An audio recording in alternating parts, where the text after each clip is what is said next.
team of Truthseekers is on a mission. Scientists, historians, archaeologists, all on the trail of history's enigmas. Searching for the truth behind the greatest mysteries known to humanity. It has inspired storytellers and adventurers for centuries. The most advanced civilization in the world, a place of unimaginable wealth and sophistication, which vanished overnight, its secrets consumed by the sea. It is a place of legend, a lost world. It is Atlantis. But did the city ever exist? And how could it disappear and leave no trace? In London, the team assemble.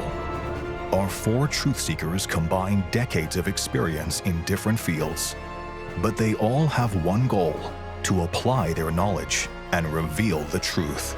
There are mysteries, and then there are mysteries. I have always loved uncovering the secrets of the past. We need to go back and unpick the untruths from the truth. Age-old problems that we've been asking ourselves and over 100 years really can now be solved. They'll follow the clues left behind, unravel the secrets of the past, separate fact from fiction, and together they'll uncover the truth behind the greatest mysteries ever.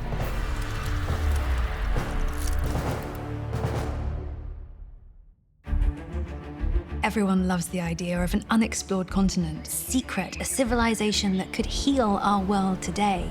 And that's really what Atlantis represents to everyone. A city of our dreams? A place of peace and harmony? Or a solitary tale of greed and avarice? I think the enduring appeal of the Atlantis myth is down to the fact that the idea of a lost city, a glittering metropolis that's just swallowed up and lost to history, is both intriguing and honestly a little terrifying. But did this city ever exist? Or has it always been lost in time? How could such an advanced civilization leave no trace? Atlantis appeals on so many levels. It's the ultimate ancient investigation. What happened to the Atlanteans? How did it happen? And when did it happen? The story of Atlantis dates back almost 2,500 years. It was first told by the ancient Greek philosopher Plato. Plato lived between the 5th and 4th centuries BC. It was the end of a golden age in Athens. He'd been a student of the great Socrates. He was a contemporary of Aristotle. He's arguably one of the 2 greatest ancient Greek philosophers. As a man himself, he was from an aristocratic background. He had a fantastic brain, but also a certain physical bearing. And he impressed all those he came into contact with. Plato imagined characters that held opposing or complementary views. They would have conversations that allowed him to explore his philosophy. These were called dialogues, and he wrote up to 35 of these. But there are 2 which tell the story of the kingdom of Atlantis, Timaeus and Critias. In one of these dialogues, Plato introduces us to a character called Critias, who describes a vast and amazing land called Atlantis, far, far to the west of Athens. Timaeus begins to go into more detail about Atlantis, saying that it's bigger even than Libya and Asia Minor combined. He also locates Atlantis past the Pillars of Hercules. That's the western end of the Mediterranean, past the Rock of Gibraltar and the Jebel Musa in Morocco. So it's beyond the known world as far as ancient Greece was concerned. In this mysterious region at the edge of the world, Plato spoke of an advanced society, a perfect city-state. Plato describes a society on Atlantis that really plays to his obsession about what the perfect society should look like. And this is the topic of Plato's seminal work, the Republic. What Plato wants is a world that's ruled by philosopher kings who are disinterested, unemotional, act for the greater good. And so Atlantis is, if you want, a blueprint for what Athens should really be. Plato puts Atlantis in a space and time that his contemporaries could never have, as it were, got to. So it's 9,000 years in the past, way before Greece, Athens even exists. Plato's dialogues describe a land which belonged to Poseidon, the god of the seas. He made his son Atlas king on the island, and so the name Atlantis was born. Atlantis is paradisical. It is a land of concentric rings of land and water, with this huge temple on a mountain in the middle and a vast fertile plain around it. And this really is the proverbial land of milk and honey. Everything grows there, and it's populated by these kind of demigods. The Atlanteans built great bridges between those rings. They carved out docks and dug a channel linking them to the ocean. To defend Atlantis from attack, they had a mighty navy and gigantic walls made from stone and gilded in metal. According to Critias, Atlantis was a place that was technologically highly advanced, so there's basically running hot and cold water long before the rest of the world had it. There are racetracks and all kinds of fancy amenities, but the Atlanteans didn't let it go to their heads. They were sober, they were virtuous, gentle, and wise. But it couldn't last. This golden age passed. Human nature took hold and doomed this perfect city. The Atlanteans became greedy. They waged war on their neighbors and built an empire stretching far beyond the Pillars of Heracles. With its overwhelming military superiority, the Atlanteans had gone to war essentially with all their neighbors. They carved out a vast empire in Africa and Europe. But they eventually ran up against Athens, and this is an Athens that is virtuous. This is the Athens that Plato wanted to see, and it was the Athens that led the fight back against evil Atlantis. Atlantis lost this war, and far worse was to come. Plato wrote, "Appalling earthquakes and floods occurred, and in the course of a single terrible day and night, the whole fighting force of the city sank all at once beneath the earth, and the island of Atlantis likewise sank beneath this sea and vanished." All of this is presented by Plato as fact. Through the mouth of Critias, we learn that his grandfather Solon had discovered the story of Atlantis in a temple in Egypt, where he'd been shown these hieroglyphs that gave away the mystery, the myth of Atlantis. Now, to the Greeks, even at that time, you have to remember the pyramids were already 2,000 years old. Ancient Egypt was already ancient. The Greeks thought that the Egyptians were a mysterious, highly religious people, the keepers of great secrets. So why shouldn't they know about Atlantis? Now, not everybody in Greece believed the story, but enough people did. One of Plato's students, a man named Crantor, was a believer. His works have now been lost, but are said to have endorsed the claims about the Egyptian hieroglyphs.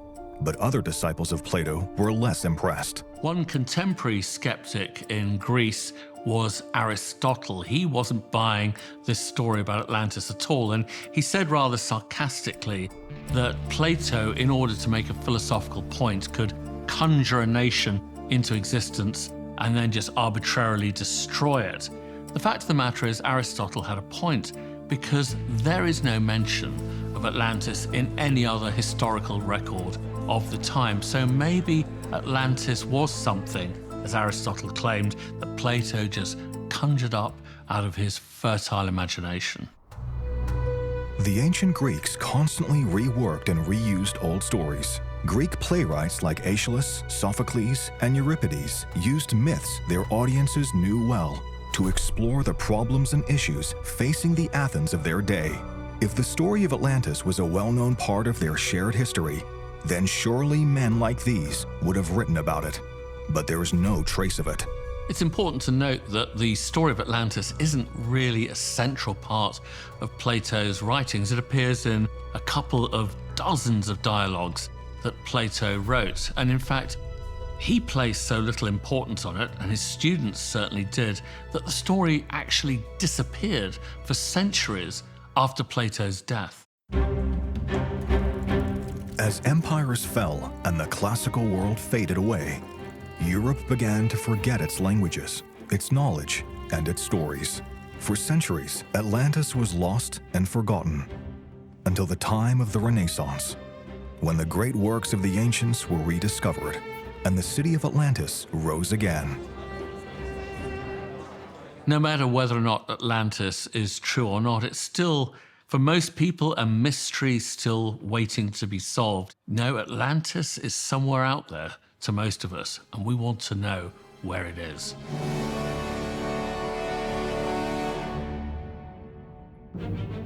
The legendary island of Atlantis.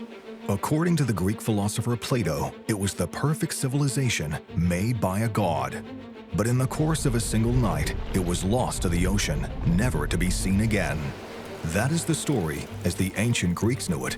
For centuries, it then languished, forgotten by most of Europe, in libraries in far-off lands, until the 15th century and the Renaissance. Dr. Fern Riddell has been investigating how the world rediscovered the story of Atlantis. So the Renaissance is a period that falls roughly between the 14th to 17th century, and it's a rediscovery of the classical world, of the intellect of the mind after the brute force of the collapse of the Roman Empire in the last few centuries.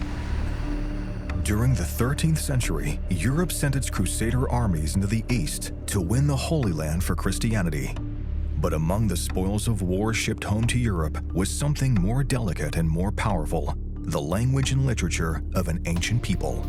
During the 14th and 15th centuries, new translations were made of the great works of ancient Greece, Homer's epics, the Athenian dramas, and masterpieces of natural science and philosophy. And among them were Plato's dialogues. One of the factors of the Renaissance led to a rediscovery of the missing parts of Plato's works, parts that the West had lost contact with, and that allowed for the rediscovery of his writings on Atlantis. The Renaissance wasn't only a time of intellectual discovery, this became an age of exploration as well. In 1492, the Italian explorer Christopher Columbus made landfall in the Americas. He opened the way for European colonization and exploitation of a new world across the Atlantic. The maps of the world were being redrawn. When the New World is discovered, there's an instant kind of intellectual connection with Plato's writing on Atlantis. This lost continent, this new world, is one that they can really see a new civilization being formed in. The continued exploration of the Americas across the 16th century supercharged European development and the sense of the possible. Things that once seemed out of reach were now achievable, things lost waiting to be found. Throughout the Renaissance, the idea of locating Atlantis is one cartographers are fascinated by. Initially, they think it is the New World in the Americas, and then after that becomes quite an unrealistic possibility. It's located somewhere in the sea. It's always there, just out of reach. Inspired by the Renaissance, writers and thinkers moved away from religion and scripture and returned to ethical and moral thinking. Atlantis was a blank slate on which to draw an idea of the perfect society and what that might mean. This idea of exploration and also of connecting to forming a new society is absolutely at the core of a text called Utopia, written by Thomas More in 1516. Utopia was inspired by Plato's stories. It's this idea of building a better civilization and a better world. A century later, another English philosopher wrote his vision of a perfect society. Francis Bacon's The New Atlantis depicted an advanced society living on a previously undiscovered island. In Bacon's text, The New Atlantis, we see the first reimagining of the Atlantean myth. But again, it is this perfect civilization. It's humanity on an island, with science and technology leading us, pushing through. It's the first time we really see science taking place of religion. In Bacon's story, the island was discovered by the crew of a European ship lost in the Pacific Ocean. What they found was a land of generosity and enlightenment, dignity and splendor, piety and public spirit. A land founded upon human knowledge and scientific discovery, dedicated to uncovering the mysteries of the universe.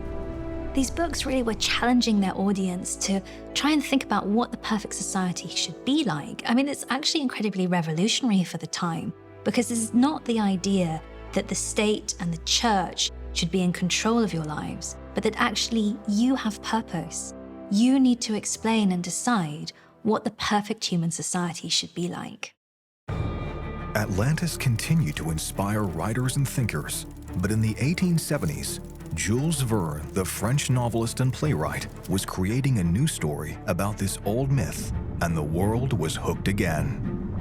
When Jules Verne takes Captain Nemo right to the heart of Atlantis, he really captivated the populace with this idea that this lost civilization could exist. One of the effects of the popularity of 20,000 Leagues Under the Sea is that people suddenly get consumed by the idea that Atlantis could be real. And it's not the first time that Victorian archaeologists have gone back to the original ancient texts and found that there's truth in them. It was based on a simple idea. What if everything Plato said was true? Inspired by returning to the ancient texts is a US congressman called Ignatius Donnelly. Donnelly was already an established man with a checkered career. By 1882, he'd been a lawyer, a farmer, held office in the US Senate, and was well-read but intellectually eccentric. Ignatius Donnelly is a prolific writer, and he's someone who is absolutely consumed by how to make society better. In his pursuit of this, with no scientific or academic training, he sets out on the hunt for Atlantis. In 1882, he publishes Atlantis, the Antediluvian World, which is his entire theory and supposed location for this lost civilization. In the dense text of his book, Donnelly claimed that Plato's lost continent was no myth. Instead, Atlantis was a real island in the Atlantic Ocean. All that is left of it are the tips of its mountains. The islands we now call the Azores. Its destruction was part of a global catastrophe. Donnelly actually did something quite unusual, and he believed that you could find the same founding myth in multiple cultures around the world. From Norse mythology to Hinduism to the New World, everyone shared the idea of a deluge or flood myth. Ignatius Donnelly's theory was that all these stories referred to the same event, because all these people and all these different cultures shared one single ancestor, Atlantis. For Donnelly, the destruction of Atlantis led to its survivors scattering across the world. So for everything from the Garden of Eden to Asgard, they're all originally based on Atlantis. According to Donnelly, it was travelers from Atlantis who founded the great civilizations of the world. They started in ancient Egypt, but spread across all corners of the earth, from the Mediterranean to Mexico, from Peru to India, and far beyond. Donnelly's work is the first scientific investigation into proof that Atlantis could exist. And he does that by combining cultural imagery, parallels in language, everywhere from South America to India to Europe. This really is the first time someone has done such a huge global study to take bits from everywhere and try and find one source for humanity's origin. The book was a huge success. It brought its author widespread fame. Donnelly's book captured public imagination, and by 1890, the book had gone through over 20 editions both in the US and the UK, as well as several translations. This was a time of archaeological discoveries, of old worlds being revealed for the first time by science. There was the discovery of Troy, the excavations at Mycenae. These were places thought to be mythological that turned out to be real. So why not Atlantis too? One of Donnelly's biggest supporters was the British Prime Minister, William Gladstone. And he was so taken in by this idea that Atlantis could exist that when Donnelly asked he send a British warship to hunt for Atlantis, we know that Gladstone momentarily considered it. However, was Donnelly, like those before him, just writing about what he thought the perfect society should look like? It seems that everyone who becomes obsessed with Atlantis does so at a time when their society has been through terrible social upheaval. We see that with Plato, we see it with Thomas More, and Donnelly is writing in the aftermath of the American Civil War. In the early 1880s, America wasn't a happy place. Its president, James Garfield, had just been assassinated, and the country was in the economic doldrums. A myth about a civilization falling apart must have seemed all too relevant. Donnelly did not find Atlantis, but his book fueled a growing obsession with Plato's lost city. The next people to really attach themselves to the Atlantis myth is Helena Blavatsky and the Theosophical Society. Founded in America after she'd left Russia in 1873, Theosophy was part religion, part philosophy, part cult. For the Theosophists, Atlantis is a real place. It's a place that was destroyed by their misuse of occult powers, and it also represents a golden age for humanity. It's the fourth human era, which was preceded at one point by astral jellyfish, and also then resulted in the age of the Aryans. It was this idea that caught the attention of another movement that was developing in Europe in the early 20th century. To the Nazis, the Aryans were a superior Germanic race, and they threw resources at proving the truth of their theories. In 1938, Heinrich Himmler, the head of the SS and a devotee of German mysticism, dispatched a team of 5 men to Tibet to hunt for any evidence of both Atlantis and the Aryan race. The expedition was led by a young explorer named Ernst Schaefer. He and his team collected thousands of samples of animals, birds and insects, dried plants and seeds. It was designed to be a complete biological record of the region. But this is Nazi Germany, so sciences like anthropology and medicine are twisted to suit the Nazi regime. Supposedly among the expedition's objectives was to find proof that the Aryans, as the descendants of Atlantis, had conquered Tibet, and to do that they turned to phrenology, the pseudo-scientific study of the human skull. Himmler's team were obsessed with the fake sciences of phrenology, so they spent hours, days, measuring the facial features and skulls of local Tibetan people to try and prove that the Aryans, and therefore the Atlanteans, had intermingled and created this race. For Nazi leaders like Himmler, this would be proof that their own dreams of conquests were rooted in an Aryan past. The mixed results of the expedition only encouraged the darkest elements of Nazi ideology. Himmler's pursuit of Atlantis didn't stop there. He decided that Heligoland, a small island fortress just off the coast of Germany, must be the location of Atlantis, and he sent out archaeological digs to try and prove this was true. Nothing was found. Their failed search for Atlantis was just another part of their perversion of science. But the hunt for Atlantis did not end with the Nazis. The fascination with Plato's myth of the lost utopia has persisted to the present day. Atlantis is this human memory of our universal lost home, where we all lived in peace and harmony. Belief in the literal truth of Plato's words has faded. The theories of men like Ignatius Donnelly have been debunked. But new research has unearthed the striking possibility that Atlantis, that mighty civilization, may not have been only an imagined utopia. Could the real Atlantis have been hiding in plain sight, in the middle of the Mediterranean?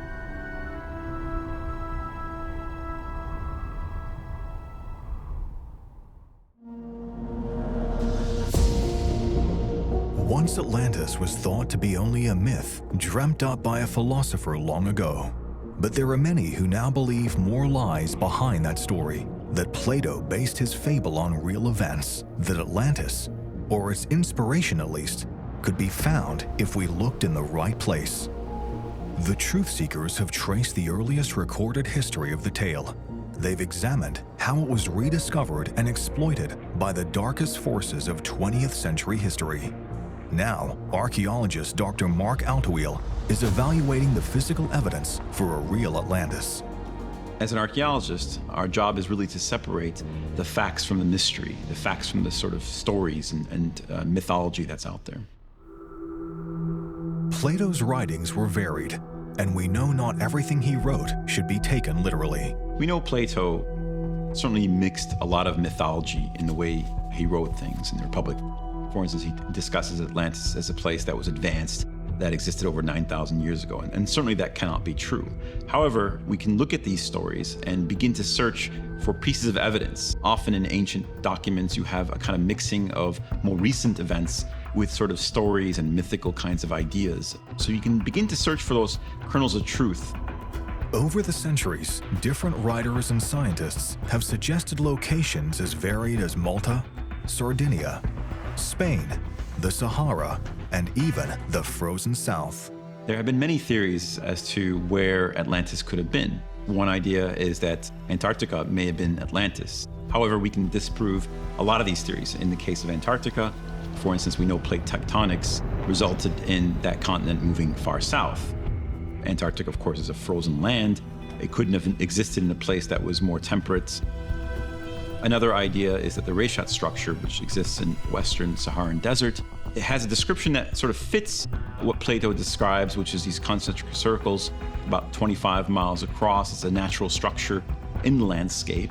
However, again, we can dismiss this hypothesis as being a likely candidate because of the fact that this Reshat structure is located in a high elevated area, about 400 meters above sea level. So you can't have a city that's sunken if it exists well above the sea level. Though some candidates can be dismissed out of hand, the explosion in archaeology and technology in the last 150 years means our team can dig deeper and look closer at sites once thought inaccessible. In the Aegean Sea, archaeologists have uncovered the remnants of a great civilization, one that was wiped off the face of the earth in a cataclysmic disaster. One could have been the inspiration for the story of Atlantis. In 1967, a Greek archaeologist made an extraordinary discovery on the island of Santorini. There had been earlier minor excavations, but it wasn't until Spiridon Marinatos began work at a place called Akrotiri that the true importance of the island was revealed to the world. Spiridon Marinatos was a Greek archaeologist who was quite well known for making discoveries in Crete about the Minoan civilization that existed, the first real major Western civilization to have existed, actually. In his late 60s, after having such a distinguished career, he decided to focus more on the collapse of the Minoans, and so that brought him to Santorini. Marinatos began his excavations on the southern rim of the island. He chose his site well. Within just a few hours of digging into the earth, the first hints of a buried city were revealed. He realizes in parts of the island there's thick layers of ash. And there they discover a settlement that was completely buried, much like Pompeii and Herculaneum. Pompeii and Herculaneum were two Roman cities that were destroyed during the eruption of Mount Vesuvius in 79 AD. Something similar must have happened at Akrotiri. In fact, the whole island of Santorini is the tip of a huge volcano, and its name in ancient times was the same as this mighty volcano, Thera. These findings gave people new hope that Atlantis could also be found, or that Atlantis and Minoa were one and the same. So the Minoans come from the term from Minos himself, who was a mythical king who ruled in Crete. He had a minotaur that was placed in a maze. This minotaur was a son, effectively, of Poseidon. We know from Plato that Poseidon was one of the great gods worshipped, in fact, the greatest god worshipped by the Atlanteans. A location familiar to Plato, a geography that matches his description, an advanced civilization who worshipped the same gods and came to a sudden end. All these indicators led people to seriously consider Atlantis was not only real, but could be found. It's worth remembering that up until relatively recent times, people thought Troy was completely mythical. How? Through archaeological excavations, through our development of technology and science, we discover that things we previously thought were myths, what do you know, turn out to be true. If this eruption had destroyed all trace of the Minoans, could it also have destroyed any remnants of Atlantis too? The eruption has been dated to 1600 BC, more than 3,500 years ago. The Thera eruption was one of the largest recorded eruptions in history, really, perhaps even one of the biggest eruptions of all time. It created something like a 30-kilometer high wall of ash when the volcano erupted around 1600 BC and affected life throughout the Mediterranean, particularly in Santorini itself. Life actually disappeared effectively for a period of time in Santorini, and many of the structures became buried in very thick ash. And this is why we have sites like Aquateria on Santorini well preserved.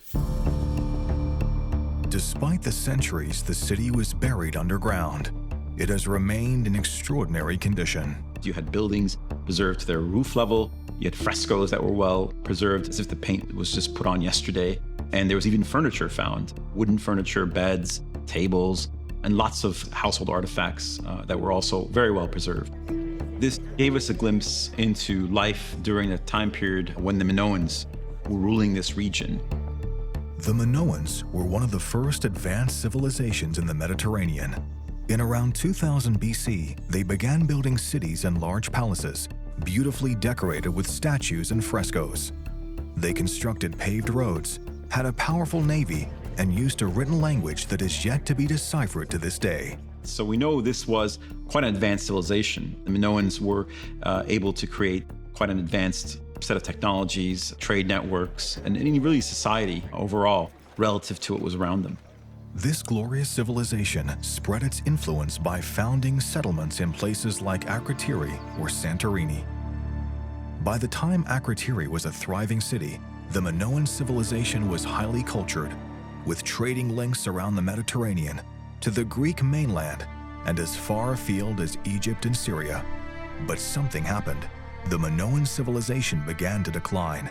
Its wealth and power faded, and maybe it is this that inspired Plato's Atlantean dialogues. At the time that Plato was living and writing, his native Athens had been well and truly beaten up, defeated in the Peloponnesian War against its arch-rival Sparta, and this had a huge impact on the confidence of Athens. It really actually marked the end of its golden age, though that wasn't immediately obvious. But the self-confidence of Athenians was nothing like it had been a generation before. Much like Atlantis and Athens, Minoan society had risen and then fallen abruptly.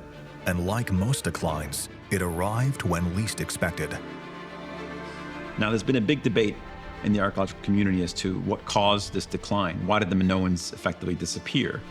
Perhaps the Mycenaeans, the Greeks themselves, eventually displaced the Minoans, defeat them in combat, and were able to sort of lead to the decline of the Minoans due to warfare between the two civilizations.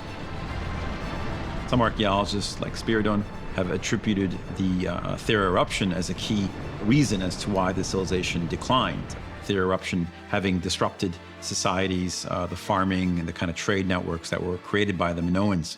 So it's possible that this great calamity occurred.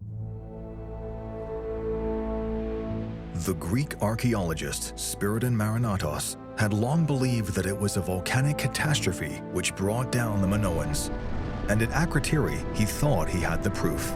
Such was the size of the volcanic eruption on Santorini in 1600 BC. It not only wiped out the Minoan settlements there, it may also have caused a gigantic tsunami that spread across the Mediterranean, crashing into Crete, just over 100 kilometers away, the heart of Minoan culture, and causing devastating damage. An ash cloud would have followed soon after that fell like a blanket over Crete and made agriculture impossible. For any society of that time, such blows would have been difficult to recover from. Was Plato's story a folk memory of what happened to the Minoans? There are a lot of parallels as well between the Atlantean story and the Minoans. For instance, the Minoans were based in Crete. One of their major cities is Knossos. However, they also had a number of colonies and small islands that they ruled, very much like the Atlantean story in Plato. Atlantis does have some striking similarities with the Minoan civilization, and Santorini itself may have provided the model for Plato's vision of a ringed island. Reconstructions of how Santorini looked before the eruption of the volcano show a remarkable similarity to the description in the dialogues. So you also have a concentric shape for the island of Atlantis itself. Santorini, if you go there, is kind of a concentric shape, or at least it was. perhaps prior to the Thera eruption, in some ways more concentric. So we had some parallels, or at least some pieces of evidence that one could find and say, well, hey, this could be possibly Atlantis. It was enough to convince Marinatos that Santorini was the inspiration for Atlantis. But despite the similarities, any identification of the Minoans with Plato's story remains controversial. Now, unfortunately, because of the Thera eruption around 1600 BC, a lot of things were destroyed that would have been located near where the volcano was. Many of the great palaces, for instance, or great structures that may have existed would have certainly been destroyed by the main cataclysm. So I think in some ways it's impossible to prove that Aquileia or even Santorini was Atlantis. The mysterious fall of the Minoans offers the tantalizing idea that the legend of Atlantis was no such thing, that instead it was inspired by real events. But the Minoan civilization is not the only candidate. There was another lost city in the ancient world.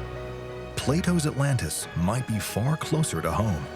Spiridon Marinatos had continued his archaeological quest and was convinced he had located the one true Atlantis.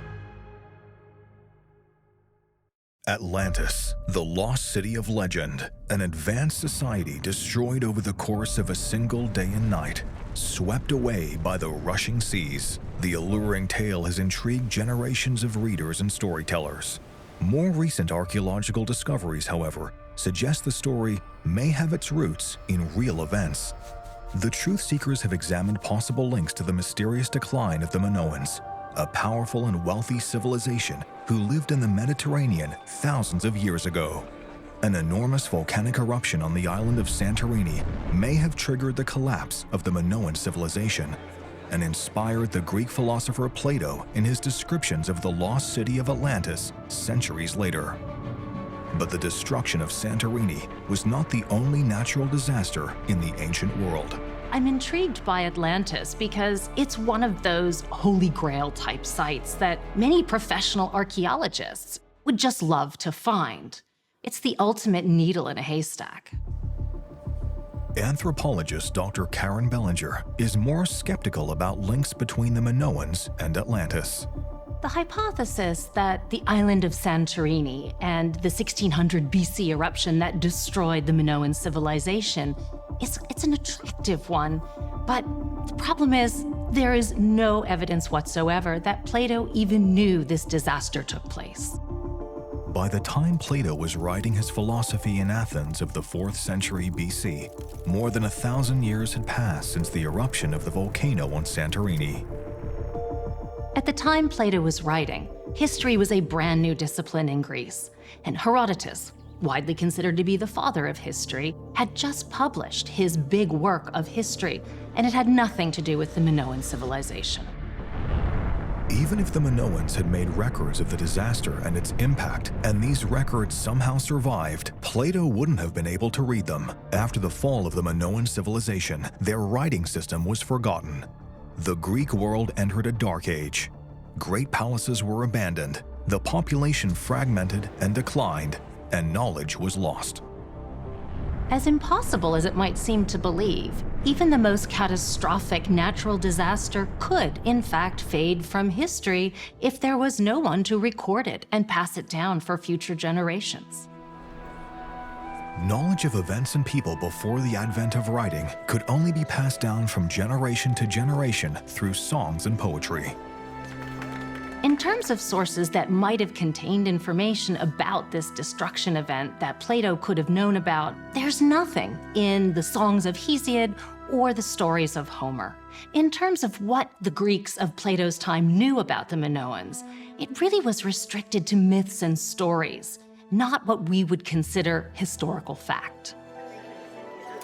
There are no references in Greek mythology to such a civilization-ending disaster. However devastating the catastrophe that destroyed Santorini was, it seems it was forgotten by the time of Plato.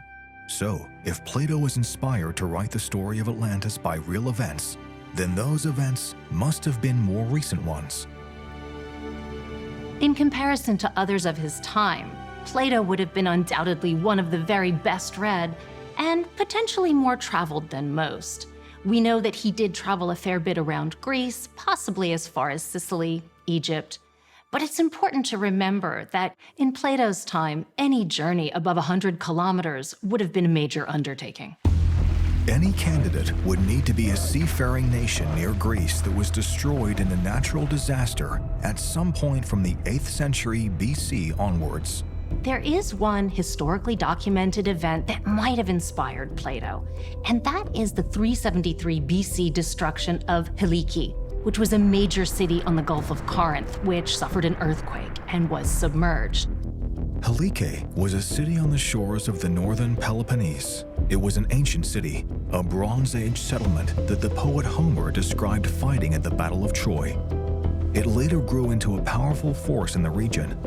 By the 5th century BC, it led an alliance of 12 city-states known as the Achaean League. Helike was one of the most storied cities of its day. It was literally a glittering metropolis, and it was both a commercial and religious center that Plato, as well as anyone else with any form of education, would have been well acquainted at the time. Atlantis, as Plato described it, shared a lot of features of the great city of Helike. They were both great seafaring nations that forged their own empires with colonies in Italy, Sicily, and Turkey. They worshipped the same god, Poseidon, and had great temples built in his honor. And they both were destroyed due to the wrath of Poseidon for their sins of hubris in one single night. Could this event be what Plato referred to in his dialogues? Could Helike be the Atlantis we've been searching for? If so, where is it now? This area is prone to particularly strong seismic activity, but this particular earthquake appears to have been utterly devastating. The ground beneath the city shook and suddenly gave way. Helike dropped into the earth. The nearby coast collapsed with it. Then a flood of seawater rushed in from the bay over the city, submerging the ruins beneath the waves. Blame for the catastrophe was pinned on the citizens of Helike, who, it said, had displeased Poseidon. Today, scientists have established a more likely cause of the disaster. The land on which Helike was built turns out to have been subject to a horrifying phenomenon known as soil liquefaction, in which the shaking of the earth causes the solid earth to turn to liquid. The city just went into a sinkhole, and it was absolutely swamped by the tsunami which followed the earthquake. According to ancient historians, thousands of rescuers attempted to save people from the ruins of the city or retrieve its many riches. But the shattered walls were covered in a thick layer of seawater and mud. There were no survivors. And a famed historian of the time, Heraclides, published a report on this destruction just about 10 years before Plato wrote about Atlantis. For many years after the disaster, the ruins of Helike could still be seen underwater. Over the centuries, the location was forgotten, and by the modern era, no trace of the walls remained visible. In the 20th century, Spiridon Marinados turned his attention from Crete to Helike. He hoped the city would be an uncontaminated slice of classical Greece. He began the hunt for Helike, but he died suddenly in 1974 before he could locate it. When 20th century archaeologists went out in search of Helike, decades were wasted looking in the wrong place, underwater, because of misinterpretations of the original Greek historical records. In 2001, after 13 years of applying the latest technologies in fieldwork, archaeologists found the site of ancient Helike, and it took another 11 years of excavation to identify the full extent of damage wrought on the site. What they found was a complete city, but only a few coins had survived such a long time submerged and affected by coastal erosion. It may not have contained evidence of advanced knowledge and secrets of the ancients, all the things that had been ascribed to Atlantis over the centuries by various people. But more valuable still, possibly now, archaeologists have uncovered the true root of Plato's story of Atlantis. Was Plato just starting what others seem to have followed down the ages? Was he writing about his own society all along? Was Atlantis simply a cautionary tale inspired by a natural disaster that was only too real for Athenians of the day? Why would Plato use Atlantis as the setting for this story? And was it really even about this amazing city that he describes in his dialogues?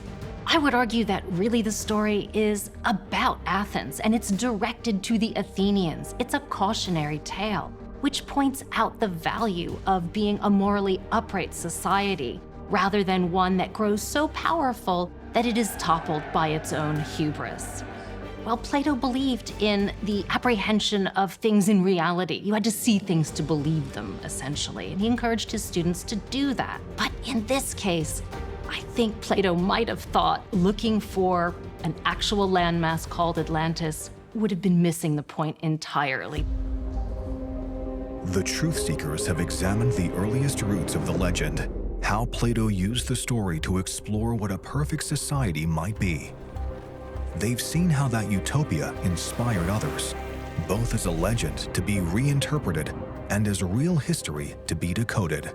And they've seen how modern science has revealed that while the story of Atlantis may not literally be true, it's possible Plato was inspired by events in the submerged city of Helike. I think that archaeology and the incredible new advances in technology that continue to be made are our best hope of ever finding this ultimate needle in the haystack. Although the hunt for Atlantis goes on, the search for it has shown us a shared global past and our common human history. It seems that every time in history when humanity is trying to push forward the boundaries of its knowledge, whether it's the age of discovery in the 16th century or the lunar landings in the 1960s, 1970s, or our exploration of the bottom of the ocean or the wider universe, Atlantis, that story seems to come back. It seems to symbolize our quest for knowledge, our yearning to discover something that we don't know. Plato's Atlantis was once the ideal society. But its true destruction came long before it was consumed by the seas. It was lost to human nature, to greed and ambition.